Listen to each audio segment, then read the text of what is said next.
Bonsoir à tous, bienvenue sur C8 pour cette nouvelle édition de Voyage au bout de la nuit. Aujourd'hui, je vais poursuivre la lecture du roman Notre cœur de Guy de Maupassant.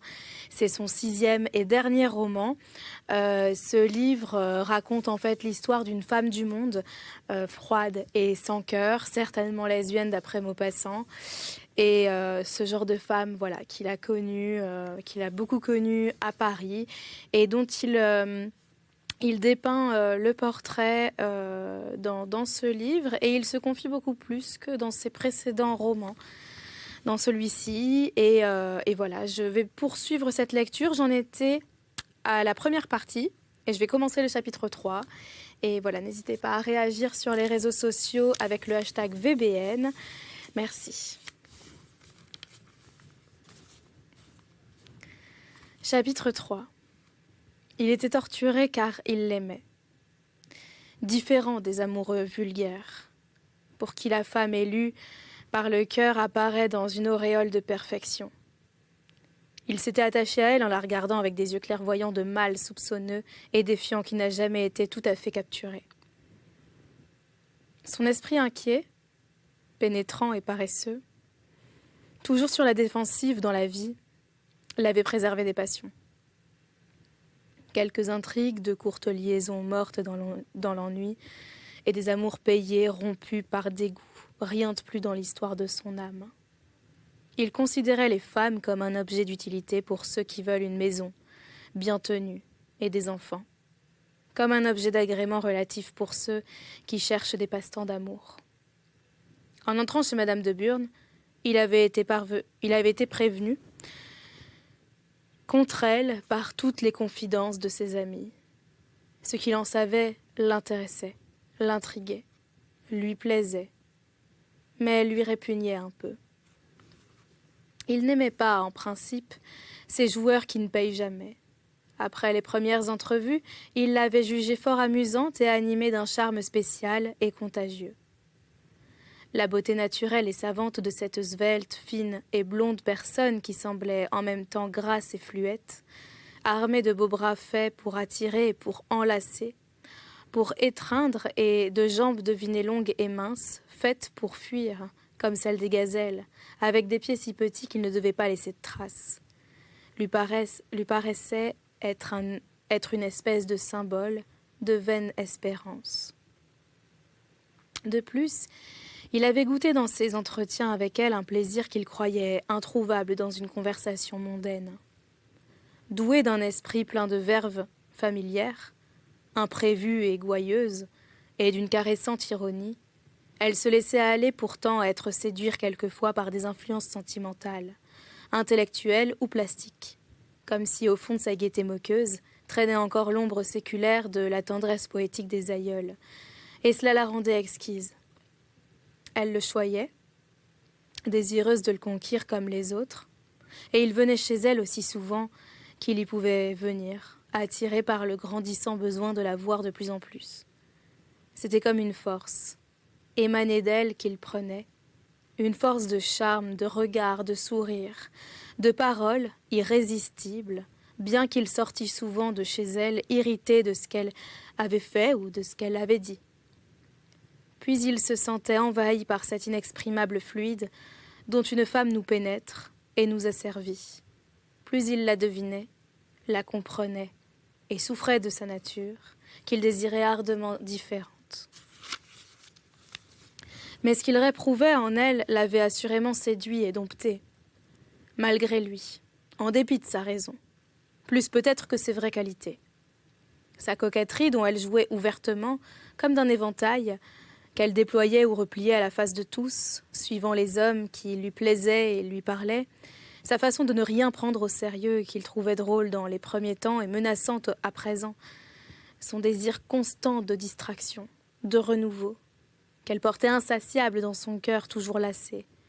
Tout cela la laissait parfois tellement exaspérée qu'il prenait, en rentrant chez lui, la résolution de distancer ses visites jusqu'au jour où il les supprimerait. Le lendemain, il cherchait un prétexte pour se présenter chez elle. Ce qu'il sentait surtout s'accentuer, à mesure qu'il s'éprenait davantage, c'était l'insécurité de cet amour et la certitude de la souffrance. Oh, il n'était pas aveugle. Il s'enfonçait peu à peu dans ce sentiment comme un homme se noie par fatigue, parce que sa barque a sombré et qu'il est trop loin des côtes. Il la connaissait autant qu'on pouvait la connaître.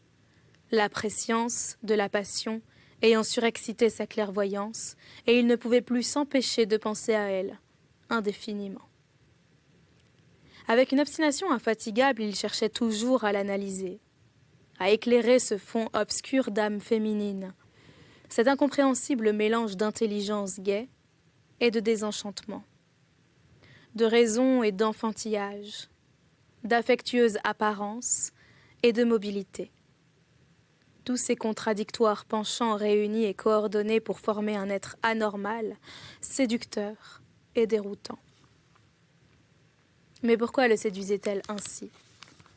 Il se le demandait indéfiniment et le comprenait mal, car, avec sa nature réfléchie, observatrice et fièrement modeste, il eût dû rechercher logiquement dans une femme les antiques et tranquilles qualités de charme tendre et d'attachement constant qui semblent devoir assurer le bonheur d'un homme.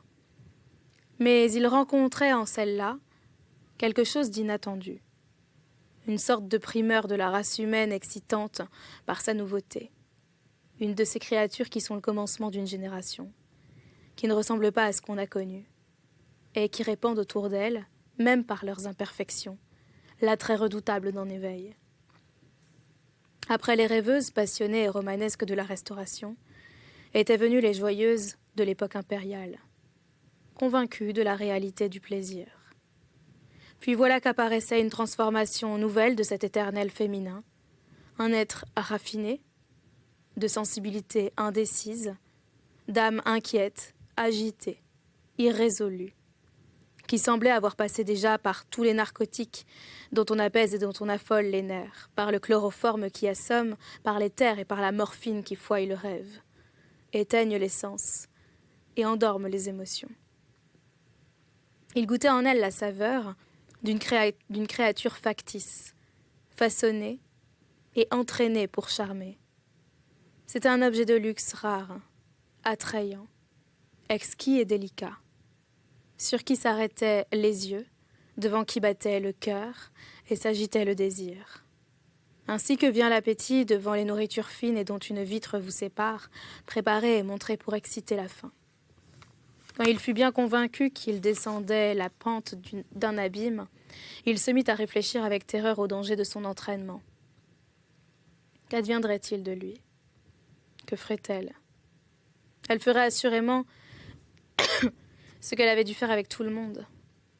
Elle l'amènerait à cet état où on suit les caprices d'une femme comme un chien suit les pas d'un maître, et elle le classerait dans sa collection de favoris plus ou moins illustres.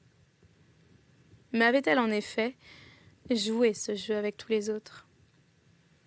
Ne s'en trouvait-il pas un seul qu'elle eût aimé ? Vraiment aimé ? Un mois, un jour, une heure, dans un de ces élans aussitôt comprimés où se jetait son cœur ? Il parla d'elle avec eux interminablement, en sortant des dîners où il s'était chauffé à son contact. Il les sentit tous encore troublés, mécontents, énervés, en homme qu'aucune réalité n'a satisfait. Non, elle n'avait aimé personne parmi ces paradeurs de la curiosité publique. Mais lui, qui n'était rien près d'eux, qui ne faisait pas se tourner les têtes et se fixer les yeux quand son nom passait dans une foule ou dans un salon, que serait-il pour elle ? Rien. Rien, un comparse, un monsieur, celui qui pour ces femmes recherchées devient le familier vulgaire, utile et sans bouquet comme le vin qu'on boit avec l'eau. S'il avait été un homme connu, il aurait encore accepté ce rôle, que sa célébrité eût rendu moins humiliant. Ignorer, il n'en voulait pas. Et il écrivit pour lui dire adieu. Quand il reçut la courte réponse, il en fut ému, comme d'un bonheur tombé sur lui. Et quand elle lui eut fait promettre qu'il ne partirait point, il fut joyeux comme d'une délivrance. Quelques jours passèrent sans amener rien entre eux. Mais lorsque fut calmé l'apaisement qui suit les crises, il sentit regrandir et le brûler son désir pour elle. Il avait pris la résolution de ne plus jamais lui parler de rien. Mais il n'avait point promis de ne pas écrire. Et un soir, comme il ne pouvait dormir, comme elle le possédait dans la veille agitée de l'insomnie d'amour, il s'assit, presque malgré lui, devant sa table et se mit à exprimer sur du papier blanc ce qu'il sentait. Ce n'était point une lettre, c'étaient des notes, des phrases, des pensées, des frissons de souffrance qui se changeaient en mots. Cela l'apaisa. Il lui semblait qu'il se soulageait d'un peu de son angoisse. Et s'étant couché, il put dormir enfin. Dès son réveil le lendemain, il relut ces quelques pages, les jugea bien frémissantes, les mit sous enveloppe, écrivit l'adresse, les garda jusqu'au soir et les fit porter à la poste fort tard pour qu'elle les reçût à son lever. Il pensa bien qu'elle ne s'effaroucherait point de ces feuilles de papier. Les plus timorées des femmes ont pour la lettre, qui parle d'amour avec sincérité, des indulgences infinies. Et ces lettres, quand elles sont écrites par des mains qui tremblent, avec des yeux qu'emplit et qu'affole un visage, ont à leur tour sur les cœurs une invincible puissance. Vers la fin du jour, il alla chez elle, afin de voir comment elle les recevait et ce qu'elle pourrait lui dire. Il y trouva M. de Pradon, qui fumait des cigarettes, en causant avec sa fille.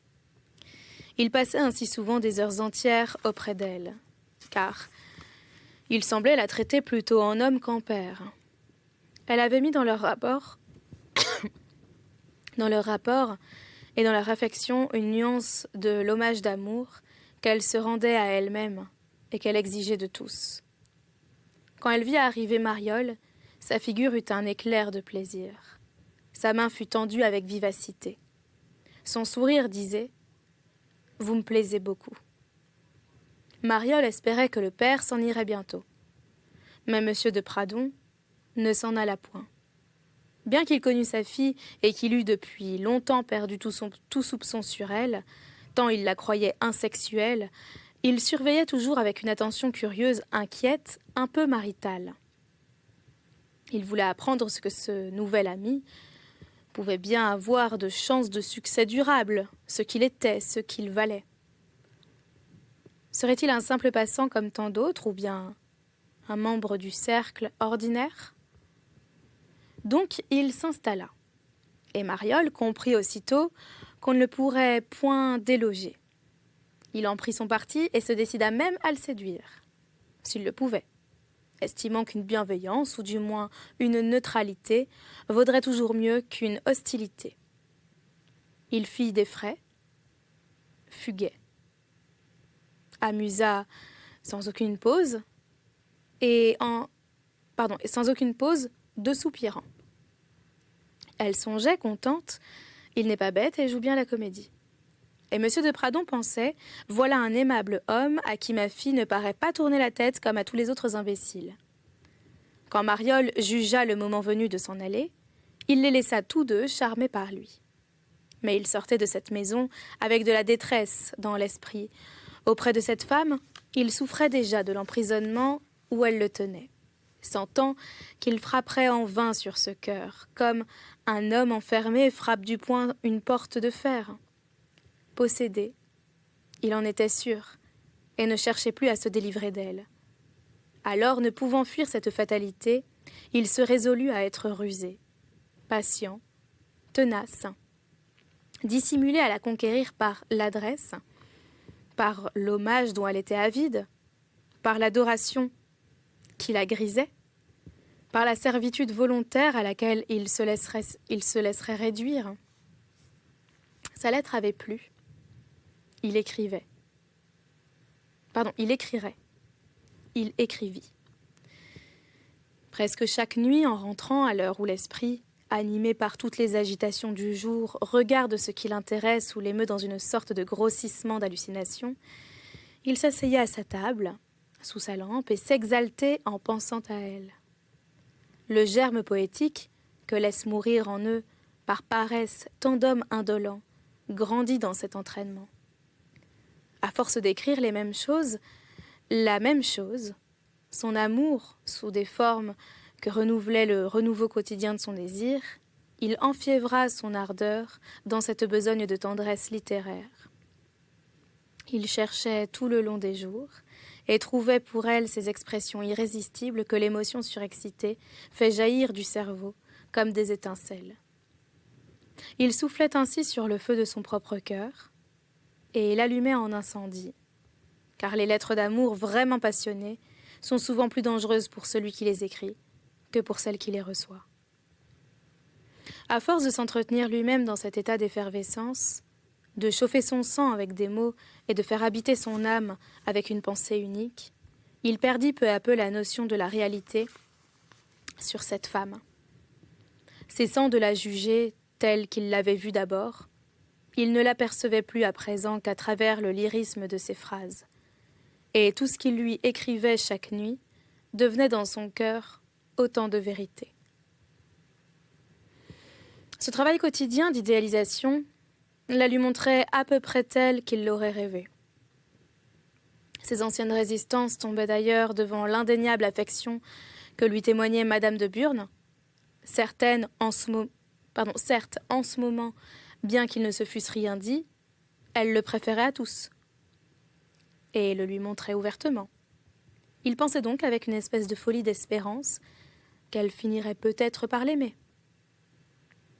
Elle subissait, en effet, avec une joie compliquée et naïve, la séduction de ses lettres. Jamais personne ne l'avait adulée et chérie de cette manière, avec cette réserve silencieuse.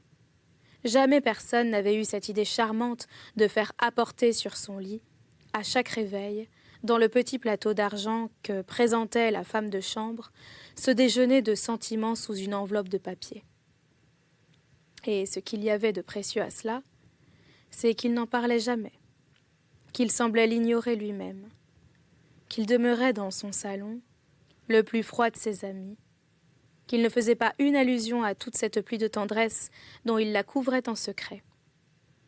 Certes, elle avait reçu déjà des lettres d'amour, mais d'un autre ton, moins réservée, plus pressante, plus semblable à des sommations. Pendant 3 mois, ces 3 mois de crise, Lamarthe lui avait consacré une jolie correspondance de romancier, fort séduit, qui marivaude littérairement. Elle avait en son secrétaire, dans un tiroir spécial, ces très fines et très séduisantes épîtres à une femme, d'un écrivain vraiment ému qu'il avait caressé de sa plume, jusqu'au jour où il perdit l'espoir du succès. Les lettres de Mariole étaient tout autres, d'une concentration de désir si énergique, d'une sincérité d'expression si juste, d'une soumission si complète, d'un dévouement qui promettait d'être si durable qu'elle les recevait, les ouvrait et les goûtait avec un plaisir qu'aucune écriture ne lui avait encore donné. Son amitié pour l'homme s'en ressentait, et elle l'invitait à venir la voir, d'autant plus souvent qu'il apportait dans ses relations cette discrétion absolue et semblait ignorer en lui parlant qu'il eût jamais pris une feuille de papier pour lui dire son adoration. Elle jugeait d'ailleurs la situation originale, digne d'un livre, et trouvait dans sa satisfaction profonde à sentir près d'elle cet être, qu'il aimait ainsi, une sorte de ferment actif, de sympathie qui le lui faisait juger d'une façon particulière. Jusqu'ici, dans tous les cœurs troublés par elle, elle avait pressenti, malgré la vanité de sa coquetterie, des préoccupations étrangères. Elle n'y régnait pas seule, elle y voyait des soucis puissants qui ne la touchaient point.